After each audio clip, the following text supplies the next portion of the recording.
Okay, good morning, everyone. We're here for the regular council meeting of January 6, 2026. Happy New Year. We will jump right into it. We have with us online Councillor Jeanine Belanger. Okay, maybe not. Councillor Jason Bondarchuk. Good morning. Myself, Chris Yu, and I know Councillor Belanger is with us, but she'll be on soon. And in council chambers or at the boardroom, we have our CAO, Shane Ray. Morning. We have Councillor Shane Pelletier. Morning. Councillor Joel Lemoine. Morning. And Dominic Lemoine, our assistant CEO, is in the background there. Morning. And I believe our ECDev officer, sorry guys, that's really small, our ECDev officer Ryan Fauché is there as well. Morning. And then, yeah, well, without further ado, but just so the boardroom knows, I cannot see Councillor Pelletier at all. So, Councillor Pelletier, I'll just get you to wave your hand for in favor or against in the middle of the screen. Perfect. That's good. I can see that. Okay, so we'll go right into it. So, item number 1, meeting call to order. Do I have a mover? Councillor Lemoine, second. Councillor Belanger, seconds. Thank you. Questions before we open the meeting? Seeing none, I'll call for the question. All those in favor? Aye. Aye. Perfect. Thank you. That's open at 9:08 a.m. Item 2, adoption of the agenda. Do I have a mover? Councillor Bondarchuk. Second by Councillor Pelletier. Thank you. Council is good with the agenda. No edits, changes, and we'll run it as is. Good. Yep. Call for the question. All those in favor? Aye. Aye. Thank you. Item 3, adoption of the minutes. Do I have a mover? Councillor Belanger. Second by Councillor Belanger. Thank you.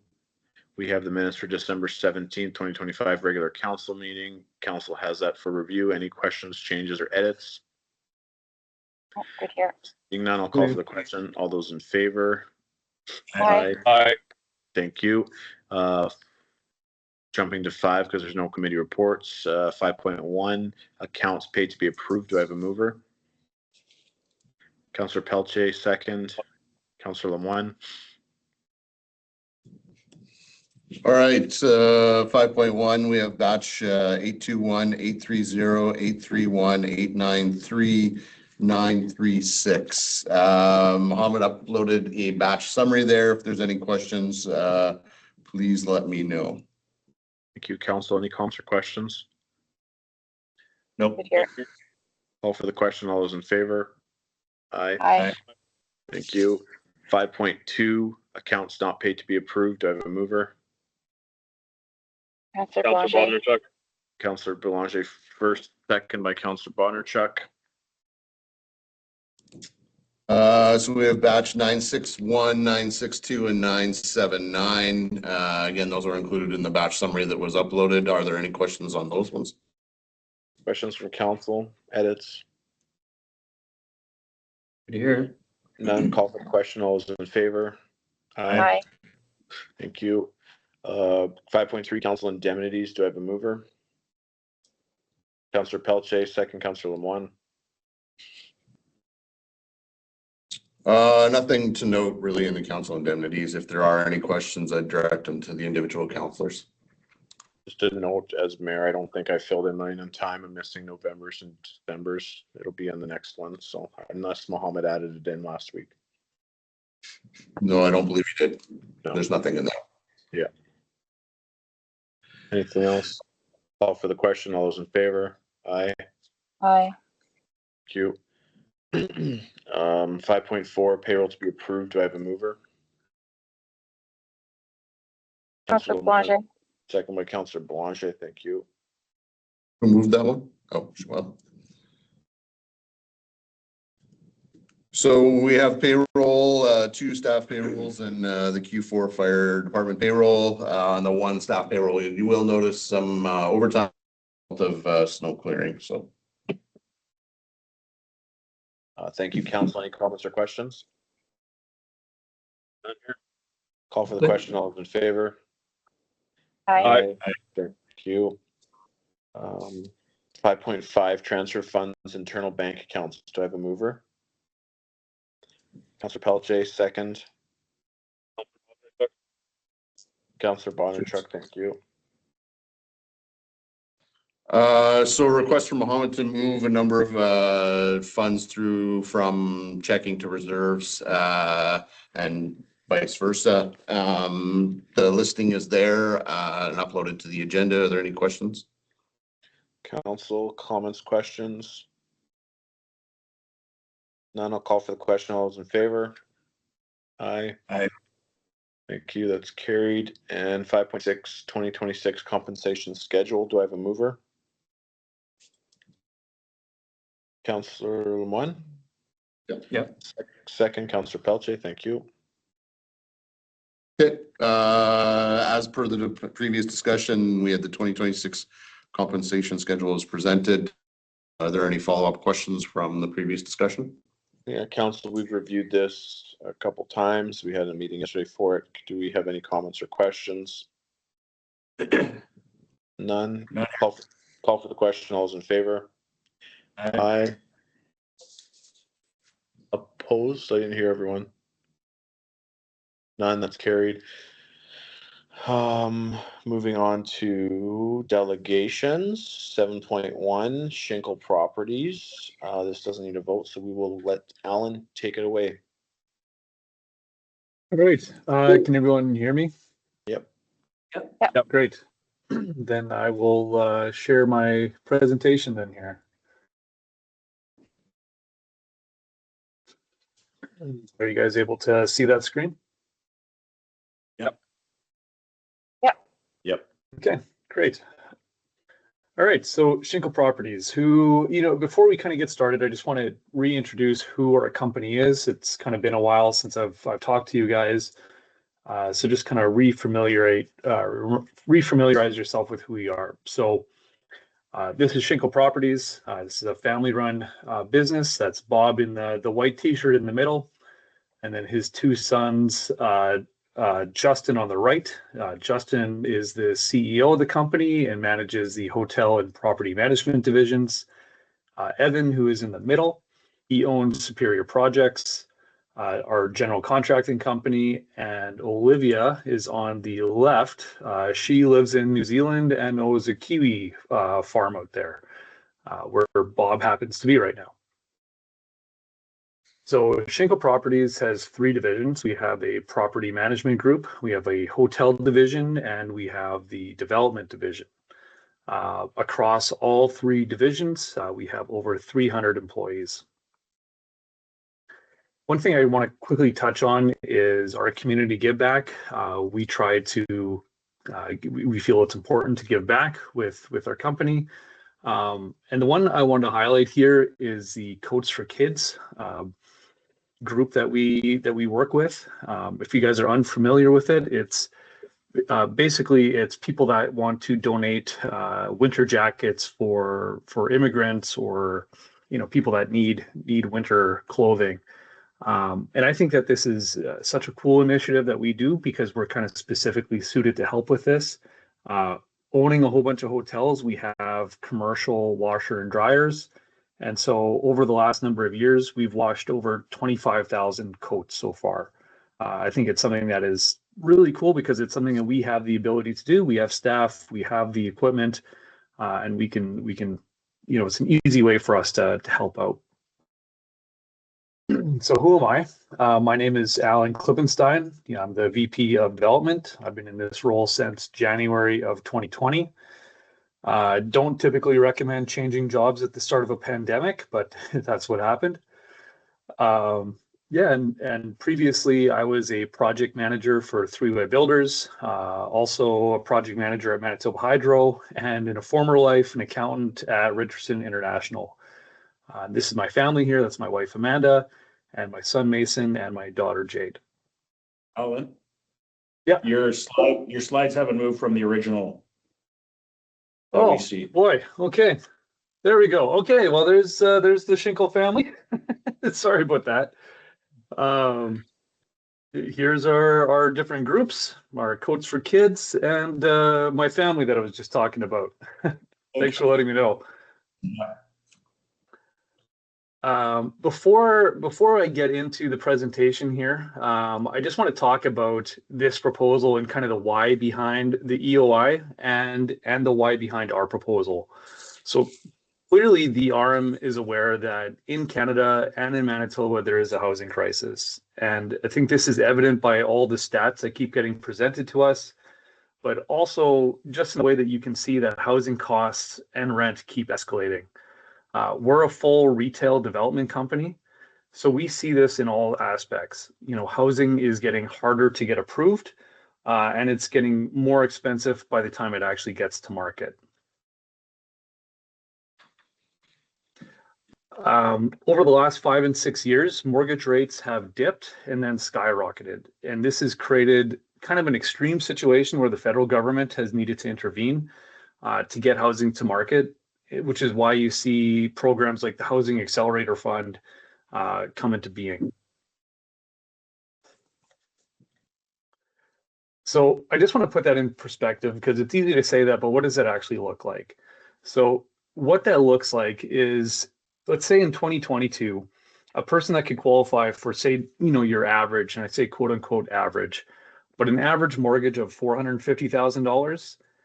Today, that person with the same financial means would only be able to qualify for a $320,000 mortgage. A $320,000 mortgage typically will not get you a side-by-side. So that person that could afford a family home back in 2022 is now a renter.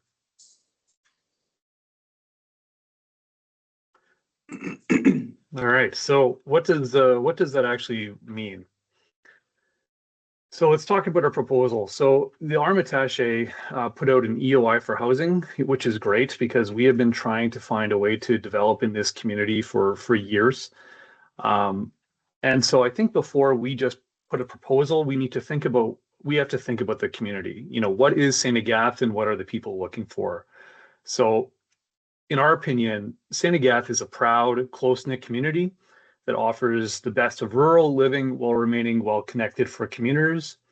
The residents choose St. Agath for its quieter pace, the sense of belonging, and the space to raise families without the feel of a city environment. It's a place where people value community, openness, and room to breathe. That's what we think about when we think about St. Agath. So when looking at this EOI, clearly the most profitable thing to do is to build big and to build up. You know, the typical apartment developer will build something similar to this. The government has many funding programs available to developers based on achieving affordable units.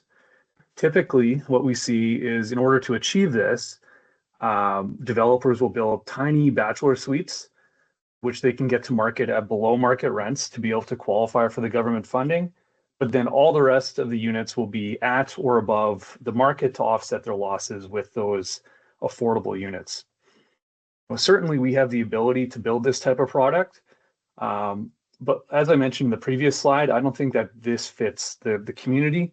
And I don't think it's what is wanted or you know, what the community wants. And so that's not what we were inspired to come forward with.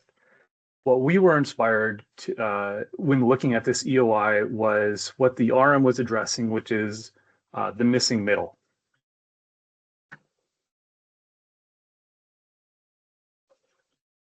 So let's talk about our proposal. We took inspiration for your call for the missing middle.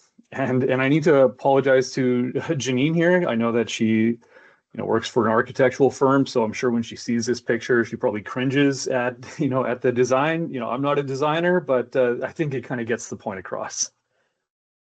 Quite the opposite. I think they're cute, but carry on. Oh, okay. Yeah. So when we say the missing middle, I immediately think of family housing. So our proposal is to build 16 3-bedroom, 2-bathroom duplex houses designed specifically for families. They're the strong neighborhood fit. This bi-level design fits naturally within the established neighborhood that already includes both single-family homes and townhouses, and the building height and massing should blend seamlessly into the existing community.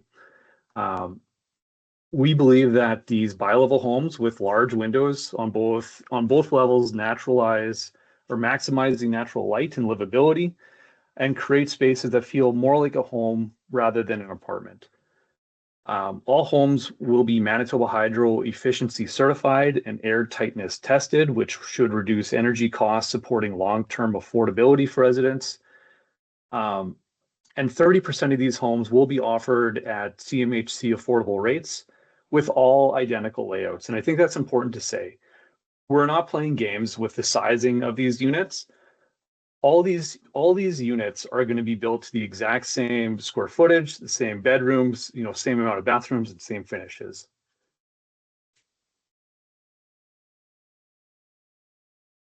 So our proposal tries to find real and long-term housing solutions for families. These homes are large and efficient. They're specifically engineered to reduce heating and cooling costs.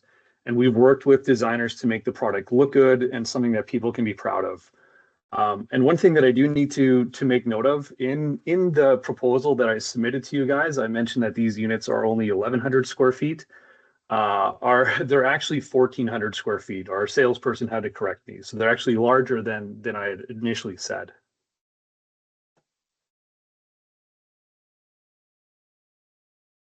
So housing is needed today, and we are ready to get started. So part of our proposal was to provide a clear and realistic timeline. We're accounting for this schedule here accounts for about 3 months of municipal review and award, followed by 4 months of engineering and approvals to get ready for the shovel-ready status. Once approvals are in place, we will begin immediately. We estimate that to be a 15-month construction timeline with a staggered possession, which would allow families to kind of move in as they're completed. And Schinkel Properties, we have the financial strength and the construction capacity to deliver this project.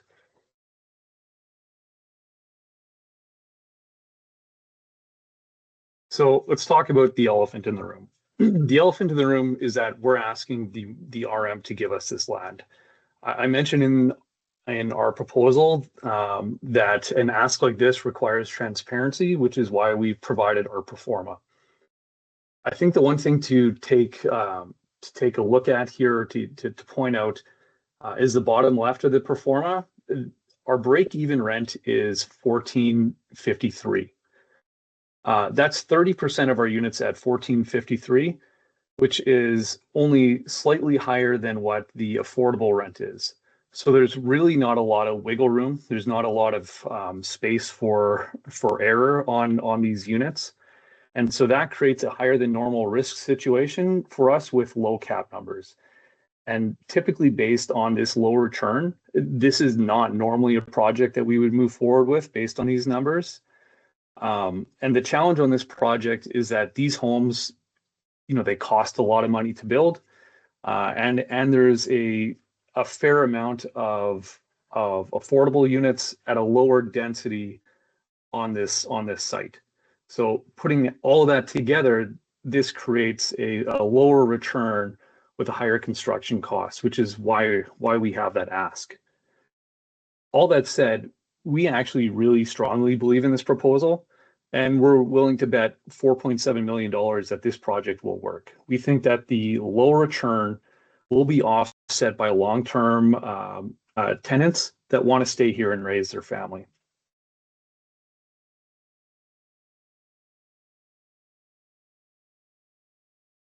So Schinkel Properties, we've spent years working with local landowners in this community, including Guy St. Hilaire, Dennis Beaudry. We've been trying to work with these guys to try to find new ways to bring housing to this community, and clearly to no avail. So when this EOI came out, we were very excited because we have been trying to find something in this neighborhood. But through those conversations, we've seen firsthand how this community is ready and eager for thoughtful growth. We know this market, we understand the housing pressure that families face, and we believe strongly in this community's future. We believe that this proposal reflects a clear opportunity to deliver the family-focused, missing middle housing that you're looking for. Homes where families can put down roots and build community. And we'd be more than excited to work with Risho to be able to attain and bring this high quality housing to St. Agathe.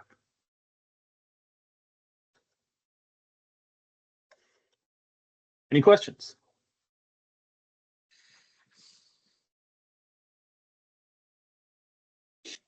Where's this Thanks, picture at, Alan? Sorry, thanks, Alan. I appreciate that. Council, any questions or comments? Alan, where's this current picture from? So these current pictures here, the one on the very top there, where you can see the grass, like the real picture, that is in our Landmark East development. So Okay. we just finished building 10 of these, and we sold all of them before. These were sold units, and we sold all of them before we actually even finished or even got them all on the ground. There's such a demand for affordable housing. Have you had discussions So- with highways? No, we have not. So Alan, you mentioned rental at 1461 or something like that, right? Just a curious question in Landmark, what did these ones sell for? We started them at $299,900.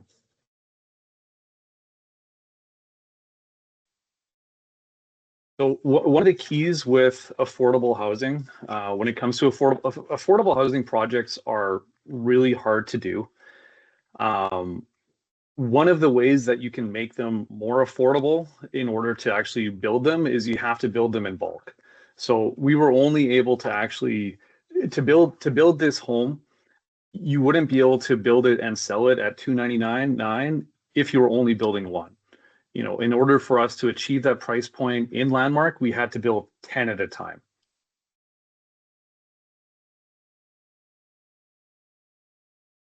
Anything else from council? Pardon me.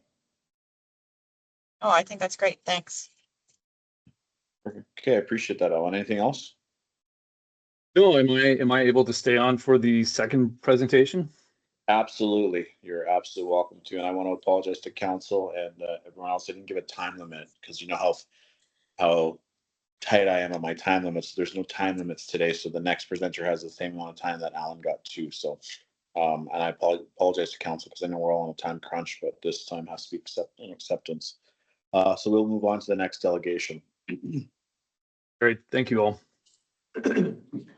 Good morning. I would like to thank the RM personnel, Ryan, and so on, and councillors for taking the time to accept our submission and taking the time to evaluate our proposal. My name is Jean-Claude Gratton. My wife, Colette Parent, and I are long-term residents of St. Agathe, and we are landlords in St. Agathe and the surrounding community. I am also owner of New Vision Design, a design-build construction company.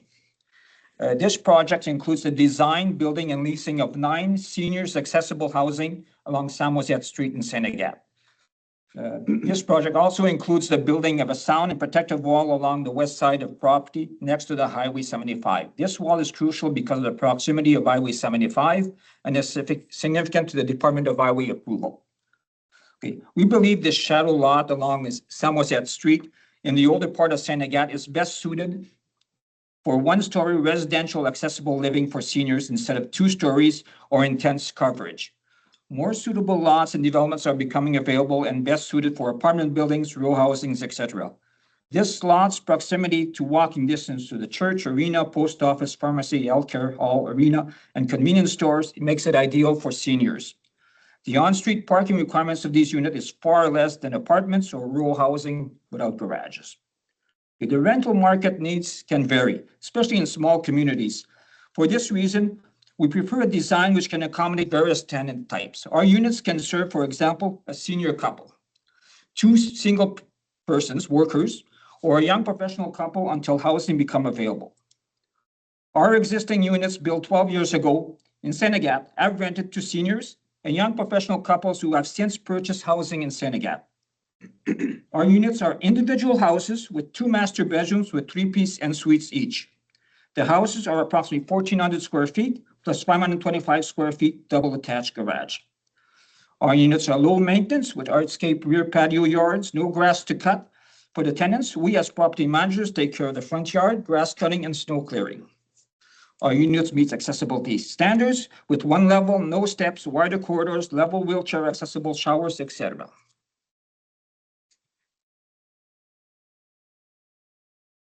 Our units exceed energy code standards with concrete ICF wall construction, triple glazed low E argon windows, R70 roof insulation. Our units are cool and heated with geothermal heat pumps using innovative energy PAL technology. The fifth project done here in Manitoba, and it will be the first development using this technology in Canada. Our approach to this project will be like units being built right now in St. Pierre. Our in-house designers, developers, contractors, tradesmen, landlord, and property managers give us control of the cost and flexibility, enabling us to build an innovative product at far less than market value. An approach which we find desirable in small communities where the carrying cost of huge rental developments, which end up partly vacant for a few years, deters investors. We understand that this lot is being made available for rental purposes and possibly under the Housing Accelerator Fund. We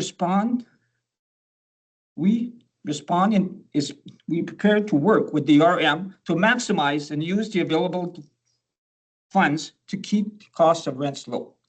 Any funding infrastructure such as upgrading of sewer and water services to the lots would be helpful. Two, we find for a project to be successful in a community, a successful project considers all stakeholders. A project should be good for all parties. Below are some of the benefits and returns for stakeholders.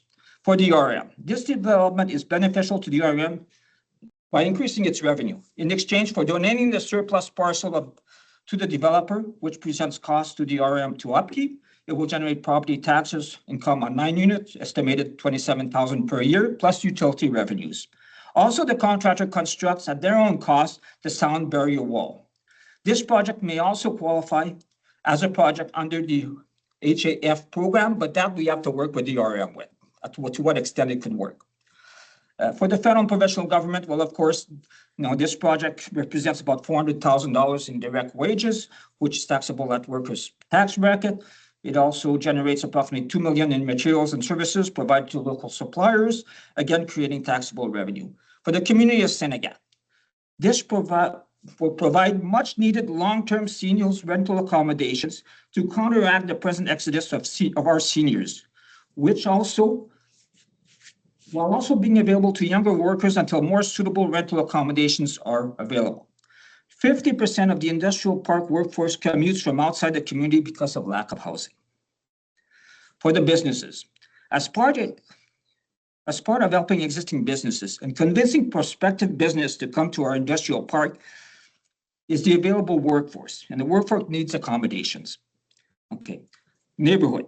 A slightly more upscale development will have a positive impact on values of neighborhood houses. The inclusion of a sound barrier wall will also address the long-term concern of highway noise and drifting snow. For our company, New Vision Design, this project provides in-house generated work, which ensures steady supply of work, maximizing our productivity. For the Graton family, this development increases our portfolio in Senegat, generating short-term income and long-term equity, encouraging further growth and investment in our community. Finally, in closing, we acknowledge that Senegat is in need of various types of housing, seniors apartments, charter homes, and for young families. Other sites are being developed that could better suit apartments and two-story rural housing. The neighborhood is mostly one-story housing on a residential street. As landlords nearby, the density and parking requirements are of concern to us and should be for municipal operations such as snow clearing and garbage and recycling pickup. Our units include a double garage with double concrete driveway. This provides road parking, off-road parking for up to 5 vehicles per household. We don't have to look very far. We are presently doing a development in St. Pierre where it's 55 plus. You can see that they have a double garage driveway. The streets are clear, easy to pick up garbage, easy to pick up, clear the snow. You can compare to Lechane, where it's more intense, along old Highway 59, where all the cars are parked up along the road. Thank God it's not a residential street. Here we're a residential street, a narrow residential street. You had 48 cars, 50 cars, it makes a big difference. Okay, as part of our submission, you will also find more respondent information, respondent experience, detail of the development, funding approach, and preliminary plans. I trust that all the councillors have seen the proposal. If not, we will make them available. Thank you. Thank you. I appreciate that. Council, any comments or questions at this time? I'm hearing nothing. No. Okay, thank you. There we go. We zoomed out a little bit there. I appreciate it very much. We will move on. Dominic, can you put the agenda back up? Thank you. Where are we here? 8.1 bylaw 9 2025 capital development fee for 2026 to 2028 first reading. Do I have a mover? Councillor Bodnerchuk. Councillor Bodnerchuk seconds. Thank you. So be it resolved that council gives first reading to bylaw 9-2025, being a bylaw prescribing the levy to be paid as compensation for capital costs incurred as a result of the approval of subdivision or development of land in the arm of Richot.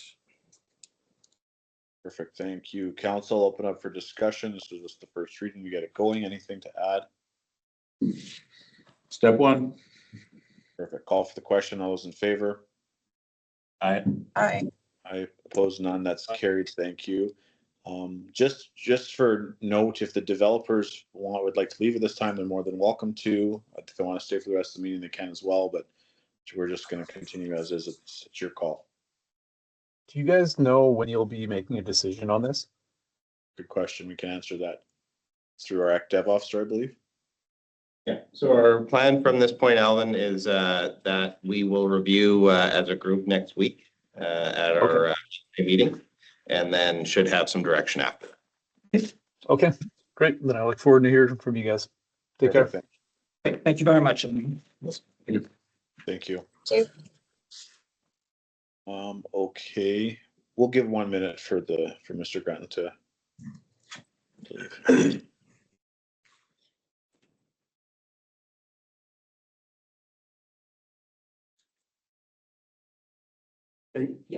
Thank you.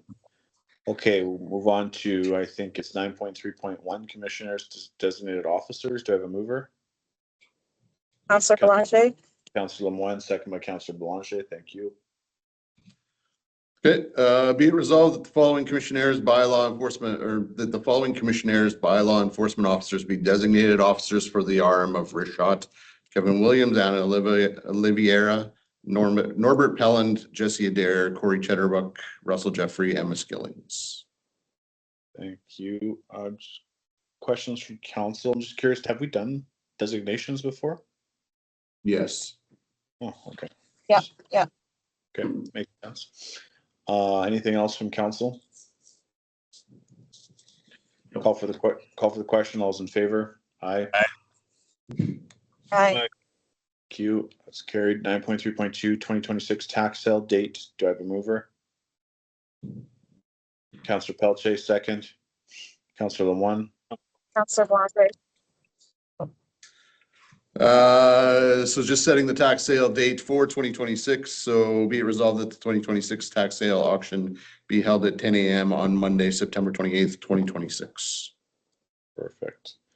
Thank you. Council, any comments or questions? Good here. Call for the question. All those in favor?